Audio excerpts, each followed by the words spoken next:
Good morning. Good morning. तर आज आमच्याकडे आम्ही ॲक्च्युली संडेला सुट्टी होती ना, म्हणून काय फ्रेंडशिप डे सेलिब्रेट केलेला नाही आहे. आणि आज आता आम्ही सेलिब्रेट करणार आहोत. सगळे एक्सायटेड आहेत. तर आता आल्याबरोबरच आम्ही करणार आहोत, कारण नंतर मला फटाफट पॅरेंट्सचे कॉल आले की मुलं जातात आणि मग राहतं. आणि कार्तिकच्या बहिणीचा वाढदिवस.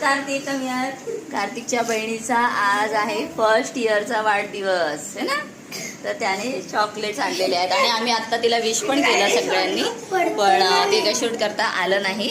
सो चला आता आम्ही फटाफट फ्रेंडशिप डे सेलिब्रेट करतो आणि त्याच्यानंतर स्टडी कंटिन्यू करतो. ओके. तर फ्रेंडशिप बँड ना मी कालपासूनच बॅगेत ठेवलेली आणि सीझर पण ठेवलेली, पण काल काही मॅनेज झालं नाही, कारण कसं पटकन कॉल आल्यामुळे ना मुलं जायला निघाली आणि मग राहिलेल्या मुलांबरोबर कसं करणार, आणि काही जण ॲबसेंट पण होती काल. आज मस्त एकदम सेलिब्रेट केलं आणि चेहऱ्यावरचा आनंद पहा सगळ्यांचा.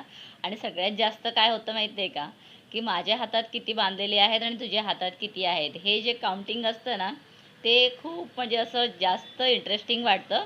आणि हे ना दोघं पण नवीन आहेत, भाऊ आहेत, म्हणून एकमेकांनाच बांधत होते. तर छान याच्यामध्ये ना मुलं एकमेकांशी बोलायला शिकतात, फ्रेंडशिप वाढवतात. तर तुम्ही सुद्धा फ्रेंडशिप डे सेलिब्रेट केला का, कमेंट करून सांगा.